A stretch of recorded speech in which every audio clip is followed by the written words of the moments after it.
السلام علیکم ورحمۃ اللہ وبرکاتہ۔ آج کی نورانی بات میں مختصر سیرت پاک حضرت سیدنا امام اعظم ابو حنیفہ رضی اللہ تعالیٰ عنہ کے عنوان سے آپ کی خدمت میں حاضر ہوں، اور الحمدللہ آج کا ہمارا یہ 70واں بیان ہے۔ الحمدللہ، سماعت فرمائیں۔ آپ کا اسم گرامی نعمان بن ثابت، ابو حنیفہ کنیت اور امام اعظم لقب ہے۔ عراق کے شہر کوفہ میں آپ 80 ہجری میں آپ کی ولادت باسعادت ہوئی۔ آپ فارسی النسل تھے۔ آپ کے اجداد رؤوسا سے تھے۔ آپ کے والد محترم بہت بڑے تاجر تھے۔ آپ کے والد محترم حضرت ثابت نے بچپن میں امیر المومنین سیدنا علی المنتظر رضی اللہ تعالیٰ عنہ کی خدمت میں لے گئے۔ مولا کائنات نے آپ کی اور آپ کی اولاد کے لیے برکت کی دعا فرمائی۔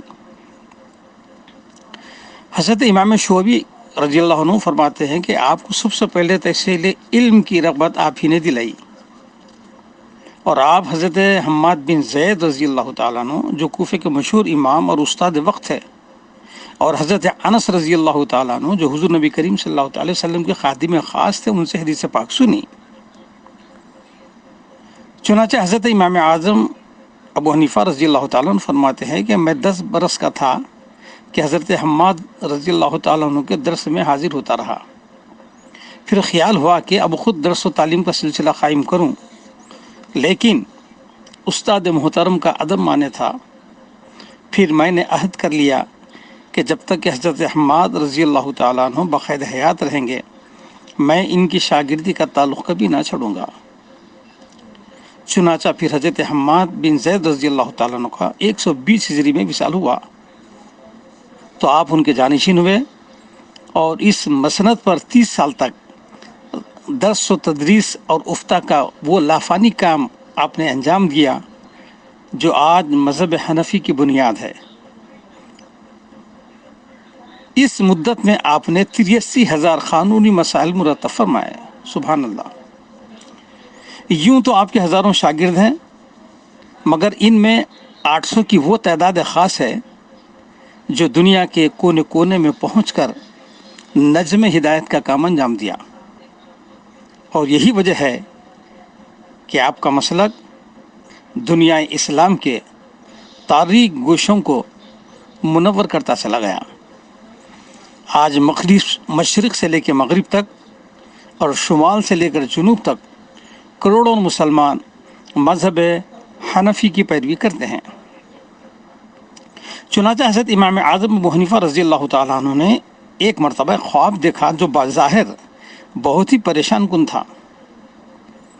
آپ کا بیان ہے کہ میں نے خواب میں دیکھا کہ حضور نبی کریم صلی اللہ علیہ وسلم کی قبر انور شریف کو کھود رہا ہوں، جس کی وجہ سے بہت گھبراہٹ پیدا ہو گئی، اور میں نے بصرہ کے ایک شخص کے ذریعے حضرت ابن سیرین رضی اللہ تعالیٰ عنہ سے اس کی تعبیر دریافت کی، تو انہوں نے اس کی تعبیر یہ فرمائی کہ یہ شخص رسول اللہ صلی اللہ تعالیٰ علیہ وسلم کی احادیث مبارکہ کو ظاہر کرے گا۔ اس کے بعد حضرت امام اعظم رضی اللہ تعالیٰ عنہ پورے انشراح اور انبساط کے ساتھ فقہ اور فتویٰ کا درس دینے لگے۔ ایک بار آپ نے پھر خواب میں دیکھا کہ حضور نبی کریم صلی اللہ تعالیٰ علیہ وسلم آپ سے فرما رہے ہیں کہ اے ابو حنیفہ، تجھ کو اللہ تعالیٰ نے میری سنت زندہ کرنے کے لیے پیدا کیا ہے، اور گوشہ نشینی کا ارادہ ہرگز نہ کرنا۔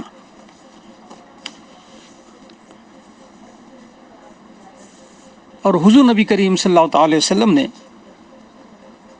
یہ بھی پیشن گوئی فرمائی تھی جس کے راوی حضرت سیدنا ابو ہریرہ رضی اللہ تعالیٰ عنہ ہے۔ انہوں نے کہا کہ حضور نبی کریم صلی اللہ علیہ وسلم نے فرمایا، اس ذات کی قسم جس کے قبضے قدرت میں میری جان ہے، اگر دین سریا، ساتھ گرامی یہ سریا میں آپ کو تھوڑی سی وضاحت کر دوں کہ یہ 7 ستاروں کے مجموعے کا نام سریا ہے۔ تو آقا فرماتے ہیں کہ اگر دین سریا کے پاس معلق ہو تو اس کو فارس کا ایک شخص ضرور حاصل کر لے گا۔ یہ حدیث پاک متفق ہے، بخاری اور مسلم دونوں میں بھی حدیث ہے، اور کتب حدیث کی دیگر کتابوں میں بھی یہ حدیث نقل کی گئی ہے۔ حضرت علامہ جلال الدین سیوطی رحمۃ اللہ علیہ جو شیخ العرب و عجم ہے، آپ نے امام الائمہ سیدنا امام اعظم ابو حنیفہ رضی اللہ تعالیٰ عنہ کی طرف اشارہ کیا ہے۔ وہ اس لیے کہ اہل فارس سے کوئی بھی حضرت امام اعظم ابو حنیفہ رضی اللہ تعالیٰ عنہ کے درجہ علم کو نہ پہنچ سکا، جس میں کسی شک و شبے کی گنجائش نہیں ہے۔ حضرت گرامی، اللہ تعالیٰ نے آپ کو بے انتہا کمالات و افضال سے سرفراز سنایا تھا۔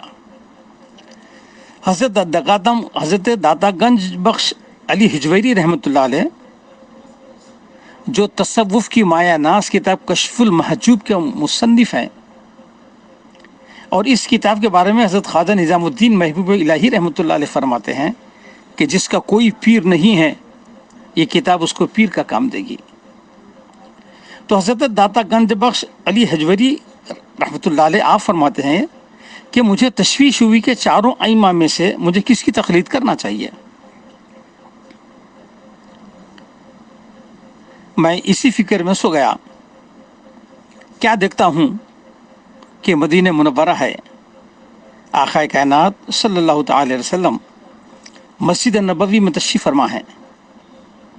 اتنے میں ایک ضعیف شخص حاضر ہوئے۔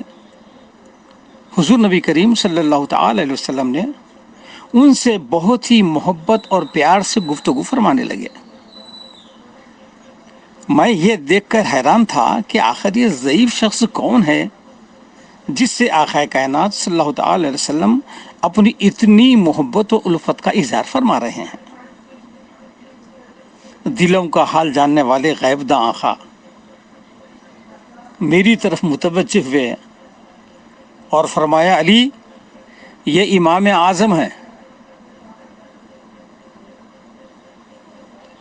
حضرت داتا گنج بخش رحمۃ اللہ علیہ فرماتے ہیں کہ اس خواب کے بعد میری فکر دور ہو گئی اور میرا مسئلہ حل ہو گیا۔ حضرت گرامی، اب آپ حضرات کی خدمت میں حضرت امام اعظم ابو حنیفہ رضی اللہ تعالیٰ عنہ کے چند خصوصیات اور کمالات کو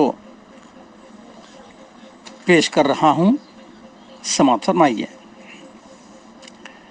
حضرت سیدنا امام اعظم ابو حنیفہ رضی اللہ تعالیٰ عنہ جب روضہ اقدس حضور نبی کریم صلی اللہ تعالی وسلم پر حاضر ہوئے تو آپ نے سلام عرض کیا، الصلاۃ والسلام علیک یا سید المرسلین صلی اللہ علیہ وسلم۔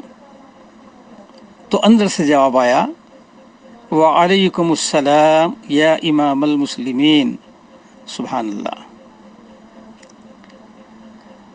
حضرت امام اعظم ابو حنیفہ رضی اللہ تعالیٰ عنہ 46 سال تک عشاء کے وضو سے فجر کی نماز ادا فرمائی ہے۔ آپ روزانہ 1000 نماز نفل ادا فرمایا کرتے تھے، اور آپ روزانہ ایک قرآن پاک کا ختم کیا کرتے تھے، اور جب رمضان کا مبارک مہینہ آتا تو آپ روزانہ 2 بار قرآن پاک ختم فرماتے تھے، ایک دن میں اور ایک رات میں۔ اور پھر سارے رمضان المبارک میں 60 قرآن شریف آپ ختم فرماتے، اور ایک تراویح میں جملہ 61 قرآن پاک آپ ماہ رمضان المبارک میں ختم فرمایا کرتے تھے۔ آپ نے 4000 مشائخ کرام سے علم حاصل کیا ہے، اور احادیث پاک کی سماعت کے لیے آپ نے 55 مرتبہ حج فرمایا ہے۔ 8 صحابہ کرام سے آپ کا روایت کرنا ثابت ہے۔ ائمہ اہل بیت میں سے بھی آپ نے 9 ائمہ اہل بیت کی شاگردی کا آپ کو شرف حاصل ہے۔ آپ نے 25 احادیث از خود صحابہ کرام سے روایت کی ہے۔ آپ کے استاد محترم حضرت العلامہ شعبی کو 500 صحابہ کرام سے ملاقات کا شرف حاصل تھا۔ حضرت عبداللہ بن مبارک رضی اللہ تعالیٰ عنہ اور حضرت سفیان ثوری رضی اللہ تعالیٰ عنہ یہ دونوں آپ کے شاگرد ہیں، اور یہ دونوں امیر المومنین فی الحدیث ہیں۔ علم حدیث میں امیر المومنین فی الحدیث یہ سب سے بڑا عہدہ ہے، اس سے بڑا عہدہ کوئی نہیں ہے۔ تو آپ کے دونوں شاگرد ہیں حضرت عبداللہ بن مبارک رضی اللہ تعالیٰ عنہ اور حضرت سفیان ثوری، یہ دونوں امیر المومنین فی الحدیث ہیں۔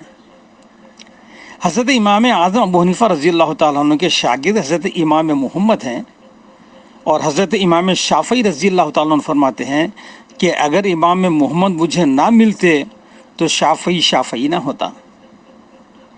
حضرت امام اعظم ابو حنیفہ رضی اللہ تعالیٰ عنہ کی کتاب کتاب الآثار 40,000 احادیث شریف کا مجموعہ ہے۔ احادیث شریفہ کی تمام مشہور کتابیں حضرت امام اعظم ابو حنیفہ رضی اللہ تعالیٰ عنہ کے وصال کے 150 سال بعد مدون ہوئی۔ عباسی خلیفہ ابو جعفر منصور کے دور حکومت میں 146 ہجری میں آپ کو خزاعت کا عہدہ قبول کرنے کو کہا گیا، آپ نے انکار کر دیا۔ اسی بنا پر آپ کو نہ صرف قید خانے میں قید کر دیا گیا بلکہ روزانہ کوڑوں کی بھی سزا دی جاتی تھی۔ آخر کار آپ کو زہر دیا گیا۔ جب آپ نے اس کا اثر محسوس کیا تو سجدے میں چلے گئے، اور اسی حالت میں آپ اس دنیا سے رخصت ہو گئے۔ آپ کی نماز جنازہ میں 50,000 سے زیادہ لوگ شریک تھے۔ حضرت امام اعظم ابو حنیفہ رضی اللہ تعالیٰ عنہ کو جس قید خانے میں بند کر دیا گیا تھا، اس قید خانے میں آپ نے 70,000 مرتبہ قرآن پاک ختم فرمایا تھا۔ سبحان اللہ بحمدہ سبحان اللہ العظیم۔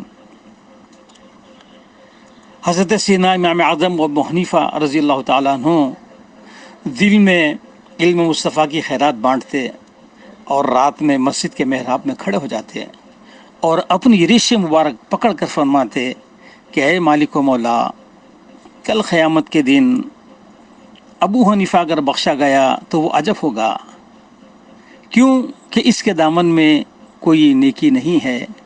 میرے مولا، اس سفید داڑھی کا خیال کر کے مجھے بخش دینا۔ اللہ اکبر، اللہ اکبر۔ حضرت شیخ ابن مبارک محدث فرماتے ہیں کہ حضرت امام اعظم ابو حنیفہ رضی اللہ تعالیٰ عنہ 45 سال تک 5 وقتہ نماز ایک ہی وضو سے پڑھی ہے۔ 45 سال تک 5 وقتہ نماز ایک ہی وضو کے ساتھ پڑھی ہے۔ حضرت خارجہ بن مصعب کا قول ہے کہ ایک رکعت میں 4 اماموں نے قرآن پاک کا ختم کیا ہے۔ ایک رکعت میں 4 اماموں نے قرآن پاک کا ختم کیا ہے۔ ایک حضرت سیدنا عثمان غنی رضی اللہ تعالیٰ عنہ، دوسرے حضرت تمیم داری رضی اللہ تعالیٰ عنہ، اور تیسرے حضرت سعید بن جبیر رضی اللہ تعالیٰ عنہ، یہ تابعی ہیں، اور حضرت امام اعظم ابو حنیفہ رضی اللہ تعالیٰ عنہ۔ حضرت امام شافعی رضی اللہ تعالیٰ عنہ فرماتے ہیں کہ جب کبھی مجھے کوئی حاجت درپیش ہوتی تو میں حضرت امام اعظم ابو حنیفہ کی مزار پر آتا اور 2 رکعت نماز پڑھ کر خدا سے آپ کی مزار کی برکت سے دعا مانگتا تو فوری میری حاجت پوری ہو جاتی، اور آپ کی مزار پاک پر جاتا اور نماز فجر اگر ہوتی تو نماز فجر میں دعائے قنوت نہیں پڑھتا تھا۔ حضرت یحییٰ بن معاذ رازف رحمۃ اللہ علیہ فرماتے ہیں کہ میں نے حضور نبی کریم صلی اللہ علیہ وسلم کو خواب میں دیکھا، اور حضور نبی کریم صلی اللہ تعالی علیہ وسلم کی خدمت میں عرض کیا کہ یا رسول اللہ،